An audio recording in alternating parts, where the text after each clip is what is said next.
കുട്ടികളെ സംബന്ധിച്ചിടത്തോളം നമ്മളുടെ ബ്രെയിൻ ഡെവലപ്മെൻറ്റ്, പേഴ്സണാലിറ്റി ഡെവലപ്മെൻറ്റ് ഒരു 80% is completed by the time the children become to the age of 5 or 6. So what we need to do and what we need to take care is basically 3 or 4 things. Number one, most important is their sleeping hours. ഒരു 10 വയസ്സിന് താഴെയുള്ള കുട്ടി എന്താണെങ്കിലും ഒരു 9 hours per day ഉറങ്ങണം. 9 hours full sleep, night hours full sleep ഒരു 9 hours എങ്കിലും കിട്ടണം. So that is very very important. ഈ ഉറക്കം ഇല്ല എങ്കിൽ അവരുടെ ബ്രെയിൻ ഡെവലപ്മെൻറ്റ്, അവരുടെ body development as well as അവർ മെമ്മറി പവർ എല്ലാം തകരാറിലാവും. സോ ഒരു ബ്രെയിനി സ്റ്റുഡൻറ്റ് അല്ലെങ്കിൽ ഒരു സ്റ്റുഡൻസിന് നമ്മൾ അല്ലെങ്കിൽ ചെറിയ കുട്ടികളെ നമ്മൾ എന്ത് വന്നാലും ഒരു സ്ട്രെച്ചിൽ അവർക്ക് ഒരു മിനിമം 8 to 9 hours സ്ലീപ്പ്. അപ്പോൾ ഒരു 9 o'clock ഉറങ്ങിയാൽ ഒരു 6 o'clock ഒരു അൺഡിസ്റ്റർബ്ഡ് സ്ലീപ്പ് കിട്ടുന്നത് വളരെ ഇമ്പോർട്ടൻ്റ് ആണ്. ഇൻഫാക്റ്റ് ഞാൻ മസ്കത്തിൽ പോയപ്പോൾ ഒരു സ്കൂളിൽ ഇത് കൊടുത്തപ്പോൾ ഞാൻ അവിടെ പറഞ്ഞത് എവറി ഡേ അല്ലെങ്കിൽ very often teachers should get an information from the parents how many hours these children sleep. Most of the time നമ്മൾ കാണുന്നത് this nowadays, ഈവൻ എൻ്റെ ഫാമിലിയിലാണെങ്കിൽ എൻ്റെ കുട്ടികളാണ് ചെറിയ കുട്ടികൾ, they keep on watching the TV or the electronic gadgets till 11 o'clock, even 12 o'clock, and they have to get up by 6 o'clock. Their number of hours they are sleeping is hardly 6 or 7 hours, which is very very inadequate. For a child there should be a sleep of at least 9 hours. This is very very important. Number 1. Number 2, ജപ്പാനിൽ മാത്രമേ ഉള്ളൂ ഒരു system ഉണ്ട്. അവിടെ കുട്ടികൾക്ക് ഉച്ച ഭക്ഷണത്തിന് 1 മണിക്കൂർ ഇത് കൊടുക്കുമല്ലോ. നമ്മളിവിടെ ആണെങ്കിൽ 1 മണിക്കൂർ ഗ്യാപ്പ് കൊടുക്കുമല്ലോ സ്കൂളിൽ. 1 hour ലഞ്ച് ബ്രേക്ക് കൊടുക്കും. നമ്മളിവിടെ ലഞ്ച് കഴിച്ച് വന്ന് കളിച്ച് കുട്ടികൾ ക്ലാസ്സിൽ കയറി. അവിടെ അങ്ങനെയല്ല.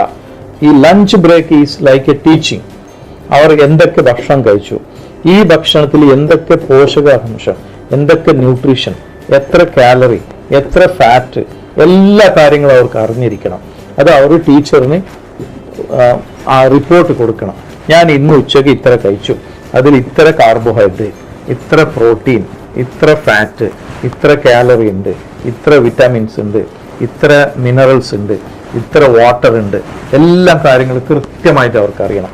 അതുകൊണ്ട് അങ്ങനെ പഠിപ്പിക്കുമ്പോൾ ഒരു ഗുണം എന്ന് പറഞ്ഞാൽ നമ്മൾ എത്ര കാലറി എടുക്കുന്നു എന്നുള്ളത് വളരെ ഇമ്പോർട്ടൻ്റ് ആണ്. അപ്പോൾ നമ്മളിപ്പോൾ പോയി ഒരു ആപ്പിൾ തിന്നു, അതിൽ എത്ര കാലറി ഉണ്ട് നമുക്കറിയില്ല. പക്ഷേ ഇത് കുട്ടികൾക്ക് ചെറുപ്പത്തിൽ പഠിച്ചു കൊടുത്താൽ ഒരു മീഡിയം ആപ്പിൾ കഴിച്ചാൽ ഇത്ര കാലറി ഞാൻ കഴിച്ചു, അല്ലെങ്കിൽ ഒരു ഇഡ്ഡലി കഴിച്ചാൽ ഇത്ര കാലറി ഞാൻ കഴിച്ചു, ഇല്ലെങ്കിൽ ഞാൻ ഇത്ര കഷ്ണം ഒരു മീറ്റ് കഴിച്ചാൽ ഇത്ര പ്രോട്ടീൻ വന്നു, അല്ലെങ്കിൽ ഇത്ര മിൽക്ക്, ഒരു ഗ്ലാസ് മിൽക്ക് കഴിച്ചാൽ ഇത്ര കാലറി വന്നു, ഇത്ര കാൽഷ്യം വന്നു. ഇങ്ങനെ നമ്മളുടെ കഴിക്കുന്ന ഭക്ഷണത്തിൽ എന്തൊക്കെയാണ് ഉള്ളത്, എന്തൊക്കെ പോഷകാംശം, എന്തൊക്കെ ന്യൂട്രീഷൻ അതിലുണ്ട് എന്നുള്ളതിനെ പറ്റിയിട്ടുള്ള ഒരു ബോധവൽക്കരണം നമ്മൾ സ്കൂൾ ചിൽഡ്രനെ വളരെ ബിഗിനിങ്ങിൽ തന്നെ കൊടുക്കണം. That is A very must. അപ്പോൾ നമ്മൾ ഇൻഫാക്ട് എവറി ഡേ ടീച്ചർക്ക് ഒരു റിപ്പോർട്ട് പോകണം. എൻ്റെ കുട്ടി ഇന്ന് ഇത്ര കഴിച്ചിട്ടുണ്ട്, ഇത്ര ഭക്ഷണം കഴിച്ചു, രാവിലെ ഇത്ര ബ്രേക്ക്ഫാസ്റ്റ് കഴിച്ചു, ഇന്നൊക്കെ കഴിച്ചു. അപ്പോൾ ഓക്കെ, ഈ has taken adequate protein, adequate calorie, adequate vitamins, ഇതെല്ലാം കിട്ടി. ഇല്ലെങ്കിൽ എന്താ സംഭവിക്കുന്നത് പറഞ്ഞാൽ നമ്മളിവിടെ ഏറ്റവും വലിയ പ്രശ്നം today as far as nutrition is concern, അഡൽട്സിൽ അങ്ങനെ എസ്പെഷ്യലി ചിൽഡ്രൻ ഈസ് എ മാൽ ന്യൂട്രീഷനാണ്. മാൽ ന്യൂട്രീഷൻ എന്ന് പറയുന്നത് ഫുഡ് ഇല്ലായ്മയല്ല, മാൽ അഡ്ജസ്റ്റഡ്, അതായത് പ്രോപ്പർ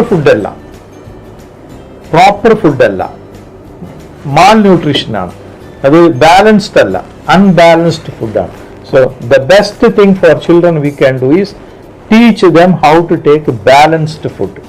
അത് അവരുടെ ലൈഫ് ലോങ് അവർക്ക് ബെസ്റ്റ് ഹെൽത്ത് കൊടുക്കും, അസുഖങ്ങളൊക്കെ വരാതിരിക്കും. So prevention is a best way of preventing the disease is the best way. For that, what I tell them, number 1, a good sleep, number 2, take a balanced diet, number 3, exercise. Exercise means നമ്മൾ കുട്ടികളെ കളിക്കാൻ വിടണം. കുട്ടികളോട് കളിക്കരുത് എന്നല്ല പറയേണ്ടത്, കുട്ടികളോട് കളിക്കാൻ പറയണം. സ്റ്റഡി കഴിഞ്ഞാൽ പഠിച്ചു കഴിഞ്ഞാൽ കളിക്ക്, 2 മണിക്കൂറോ 3 മണിക്കൂറോ എത്ര സമയം വേണമെങ്കിലും അവർക്ക് കൊടുക്കണം. ബിക്കോസ് ഈ കളിക്കുന്ന സമയത്താണ് അവരുടെ മസിൽ ഡെവലപ്പ് ആവുന്നത്, കളിക്കുന്ന സമയത്താണ് നമ്മളുടെ രക്തധമനിയുടെ വികസനം വരുന്നത്. നമ്മൾ കളിക്കാണ്ടിരുന്നു കഴിഞ്ഞാൽ നമ്മൾ ഒരു പഠിക്കുന്നത് മാത്രം ഇരുന്നാൽ നമുക്ക് നമ്മൾ ശാരീരിക വികസനം ഉണ്ടാവില്ല. അപ്പോൾ muscle development, blood vessel development, brain development, overall health വേണമെന്നുണ്ടെങ്കിൽ there should be adequate exercise. Exercise for the children, it is the play. So allow them to play. Don't keep them in the house. School ഇന്നത്തെ ഇത് നമ്മൾ കാണുന്നത് എൻ്റെ വീട്ടിലാണ്. സ്കൂളിൽ നിന്ന് വന്ന് ബാഗ് വെച്ച് ഇമ്മീഡിയറ്റ്ലി ട്യൂഷൻ. ഈ ഒരു പ്രവണത which was not there in our time. എൻ്റെ ചെറുപ്പത്തിലൊക്കെ അങ്ങനെ ഒരു സംഭവം ഉണ്ടായിട്ടില്ല. ഞങ്ങൾ സ്കൂളിൽ നിന്ന് വന്ന് ബാഗ് അവിടെ വെച്ച് കളിക്കാൻ പോയി, കളിച്ചിട്ട് എല്ലാ രാത്രിയും വൈകുന്നേരം വന്ന് കുളിച്ച് വന്ന് പിന്നെ പഠിക്കാൻ തുടങ്ങും. ഇന്നത്തെ അങ്ങനല്ല. ഇന്ന് കുട്ടികൾ വന്ന ഉടനെ അവർക്ക് ട്യൂഷൻ കഴിഞ്ഞ ഉടനെ വീണ്ടും പഠിക്കുക, പിന്നെയും പഠിക്കുക. ഇത് മാത്രമല്ലാണ്ട് വേറെ ഒന്നുമില്ല. സോ ഈ ഒരു സിറ്റുവേഷൻ മാറ്റണം. ഈ 3 കാര്യങ്ങൾ സ്കൂളിൽ നമ്മൾ ആക്ച്വലി ഞാൻ പറയുന്നതാണെങ്കിൽ സ്കൂൾ കരിക്കുലത്തിൽ from LP school onwards, correct sleep, balanced food and adequate play and exercise. ഇത് കർശനമായിട്ട് ശരിക്കും പറയുകയാണെങ്കിൽ നമ്മൾ കൊണ്ടുവരികയാണെങ്കിൽ നമുക്ക് ഭാവി തലമുറ, ഇനി വരുന്ന തലമുറ ഒരു നല്ല തലമുറയായിട്ട് ആരോഗ്യമുള്ള ഒരു സമൂഹത്തിന് വാർത്തെടുക്കാൻ പറ്റും. അല്ലെങ്കിൽ വളരെ ബ്രെയിനി ആയിട്ടുള്ള ആൾക്കാരെ എടുക്കാൻ പറ്റും. വളരെ റെസ്പോൺസിബിൾ ആയിട്ടുള്ള സിറ്റിസൺസിന് ഡെവലപ്പ് ചെയ്തെടുക്കാൻ പറ്റും.